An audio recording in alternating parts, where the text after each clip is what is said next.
Meet और मसालों के हलाल सर्टिफिकेशन के बारे में आपने सुना होगा, लेकिन चुनाव में आपका वोट भी हलाल या हराम सर्टिफाइड हो सकता है, यह आपने नहीं देखा होगा।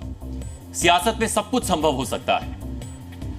इस खबर में दो सवाल हैं। पहला, क्या बुर्का पहनकर वोट देना मजहबी हक है? नकाब ना हटाकर वोट देना हलाल वोट है? दूसरा, बुर्का पहनकर भी बीजेपी को वोट दे दिया तो यह वोट हलाल ना होकर हराम माना जाएगा। वोटिंग के मजहबी सर्टिफिकेशन को दो मामलों से समझिए। यूपी के प्रयागराज में कल वोटिंग है। मतदान से पहले कुछ मुस्लिम महिलाओं को जात बिरादरी से धमकियां मिल रही हैं। उन्हें डराया जा रहा है कि बीजेपी को लेकर बावलापन उन्हें कौम में किनारे ना कर दे। धमकियों का सार है कि बीजेपी को वोट और सपोर्ट करना हराम है। लेकिन सबा खान और उनकी बेटी सिद्रा इस केस में और बड़ी विक्टिम है। मुस्लिम मां बेटी पर मोहल्ले में रहने वाले सलीम ने इसलिए हमला किया क्योंकि कई दिन समझाने पर भी मां बेटी बीजेपी के प्रचार में लगी हुई थी। पानी सिर से ऊपर हो गया तो सलीम मोहल्ले के कुछ लोगों को साथ लेकर आया और मां बेटी दोनों को घर में घुसकर पीटा।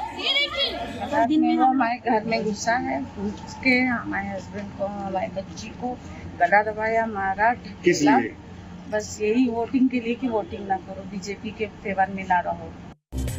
अब खबर का दिल्ली वाला एंगल देखिए। कल बीजेपी ने चुनाव आयोग से मांग की थी कि वोटिंग के वक्त बुर्के वाली महिलाओं की खास जांच होनी चाहिए ताकि बोगस वोटिंग ना हो। इसके जवाब में अब जो सियासत हो रही है वो मुस्लिम औरतों के मान अपमान तक पहुंच गई है। दरअसल बुर्के पर सवाल को दो मामलों से भी दम मिला है। 13 मई को हैदराबाद में बीजेपी उम्मीदवार माधवी लता ने कुछ मुस्लिम महिलाओं से बुर्का हटवाया था। उन्हें शक था कि बुर्के की आड़ में फर्जी वोटिंग हो रही है। यह शक 20 मई को दरभंगा में सच भी निकला जब 3 बुर्के वालियों को बोगस वोटिंग करते पकड़ा गया और फिर 150 की भीड़ उन्हें थाने से छुड़ाकर भी ले गई। लेकिन दिल्ली बीजेपी की इस मांग को AIMIM के असदुद्दीन ओवैसी ने सीधे सीधे मुस्लिम औरतों की बेइज्जती बताया। उन्होंने कहा, बीजेपी हर चुनाव में मुस्लिम महिलाओं को परेशान करती है, निशाना बनाती है। पर्दा नशीन औरतों पर चुनाव आयोग के साफ नियम है, फिर ऐसी खास मांग क्यों? बीजेपी का नाटक नौटंकीबाजी है। किसी भी तरह मुसलमान महिलाओं को परेशान करना, उनको बेइज्जत करना, इसलिए सब किया जा रहा है। बुर्खा उतार के देखेंगे, चाहे नकाब निकाल के देखेंगे, क्या है ये सब? चुनाव आयोग की साफ गाइडलाइन है कि वोटर बुर्के में हो या घूंघट में, उससे एक सा बर्ताव हो।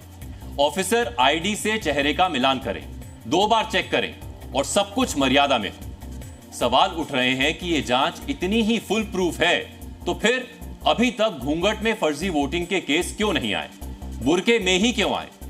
मांग गलत नहीं है तो फिर बुर्के की खास जांच पर एतराज क्यों? बुर्के में वोट देने की जिद को हलाल और बुर्के में प्रचार की जिद को नॉन हलाल सर्टिफिकेट क्यों?